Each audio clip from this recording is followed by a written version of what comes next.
Hey everybody, how you doing? Ready to dig into some fascinating church history? You guys sent this source our way, and it's all about the Aaronic Priesthood MIA back in 73. Yeah, this is a really interesting one. I was looking this over, and it's not just like a routine update, it feels like we're talking about some pretty major shifts in how the church approached youth leadership back then, right? Yeah, absolutely. This era was really a time of kind of rethinking structure, trying to meet the needs of the time, and this source really captures that. Okay, so I was going through it, and one of the things that really struck me is how this source actually connects back to, get this, a prophecy from Joseph F. Smith himself. It's like they almost knew a big change was coming. You know what I Right. mean? Yeah, it's fascinating to see how these things connect, right? It wasn't just like, oh, let's just shuffle some meetings around.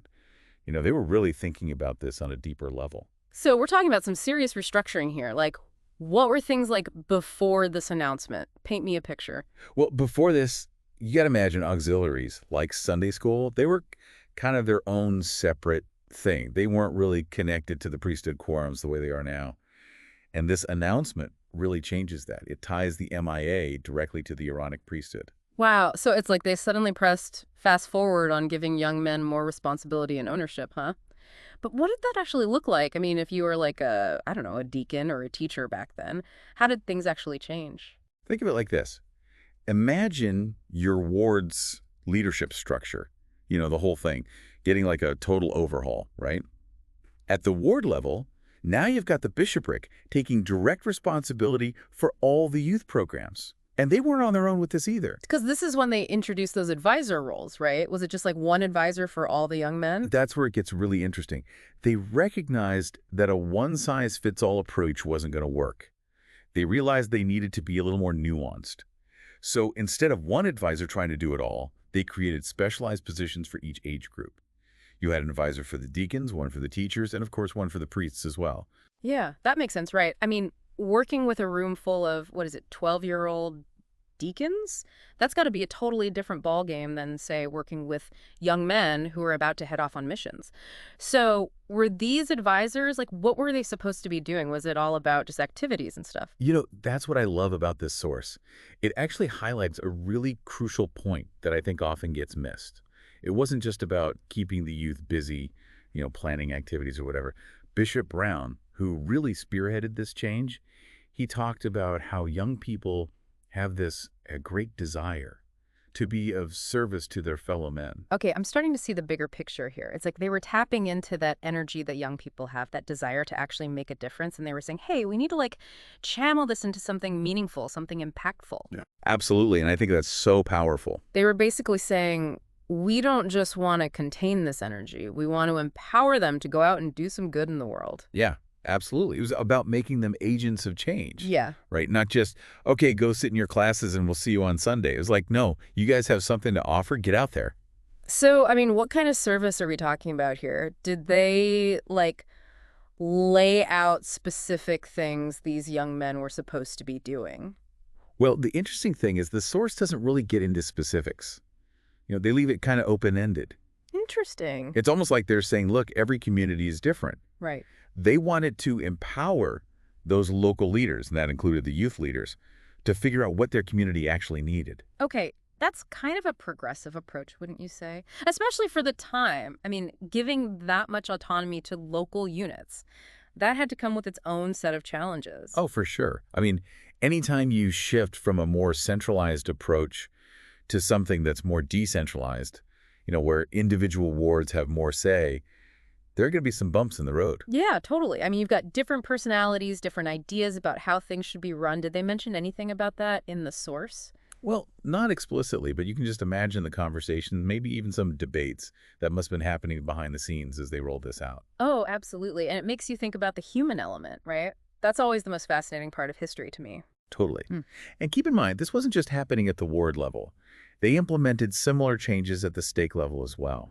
They really wanted to create this unified, top-to-bottom approach to youth leadership and development. So it's like, okay, we're all on the same page, but you've got some flexibility to make it work for your area.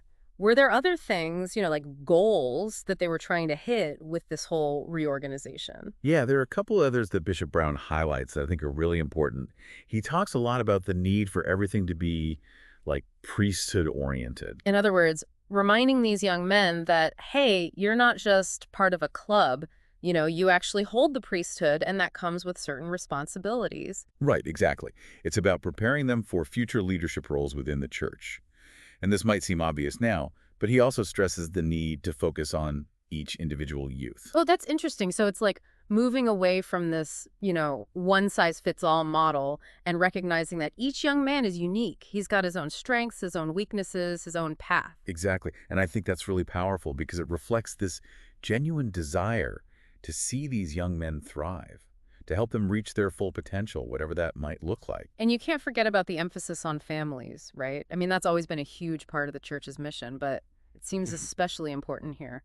It really does. Yeah. And I think you're spot on because, by empowering these young men to serve and to lead, they weren't just trying to build like better Aaronic priesthood holders. They were trying to build better sons, better brothers, and eventually better husbands and fathers. It's about strengthening that entire family unit. Yeah, it's like a ripple effect, right? Yeah. You start with these young men and it just kind of radiates outward. So when you really think about it, this 1973 announcement, it wasn't just about restructuring the MIA, it was about impacting the lives of these young men and their families for generations to come. So here we are, decades later. What kind of legacy did this whole thing leave behind? I mean, do you think it actually achieved what Bishop Brown and others were hoping for? It's the million-dollar question, right? Yeah. Like, can we look back now and say, yep, this is exactly what they were going for? Yeah, it's tough, isn't it? Because it's not always that simple. It's not like you can just point to a program and say, oh, well, that's obviously a direct result of this announcement. Right. But I think when you use that word legacy, it makes me think that, maybe the real impact, the lasting change, isn't so much about specific programs or structures. Maybe it's more about a change in, like, mindset. Ooh, okay, say more about that. Well, think about it. Even just that idea back then of saying, like, hey, every young man's different. They've got their own needs. That was kind of radical, That's true. You're right. And you look at the church today, and we're still building on that idea. Yeah. Right? We talk about personalized learning, adapting to different needs and learning styles. That whole shift in thinking, that goes way back. Yeah, you're right. That's a good point. And we certainly haven't forgotten about youth leadership either. Yeah. If anything, it seems like there's even more emphasis on that now. Young people in the church have so many opportunities to really lead out and make a difference. Absolutely. And that focus on service, that's huge right now. Yeah. They want these young people to be actively involved in their communities, making a tangible difference. And you can see how that connects back to this announcement. That spirit of service was a big deal even back then. Wow. When you look at it through that lens, it's actually pretty remarkable the impact this relatively short announcement has had, not just on the church, but on the lives of so many people over the years. It really makes you think about the nature of change, doesn't it? Sometimes it's a huge, dramatic shift, and sometimes it's these little seeds that get planted that, over time, grow into something much bigger. It's a good reminder that even small decisions, small changes, they can have these ripple effects that we might not even realize, the full impact of what we're doing today until years down the road. That's a powerful thought. Well, hey, I think that about wraps it up for this deep dive. It's been so fascinating to really unpack this announcement, to explore the historical context, and then kind of trace its influence on the church today. Yeah, absolutely. A lot to think about. And to everyone listening, if this deep dive sparked your curiosity, don't let the exploration end here. Go check out the source material, do some digging of your own, see what other little nuggets of wisdom you can unearth. Who knows, maybe you'll even discover connections and influences that we missed. Always more to learn, right? Exactly. So until next time, happy exploring, everybody.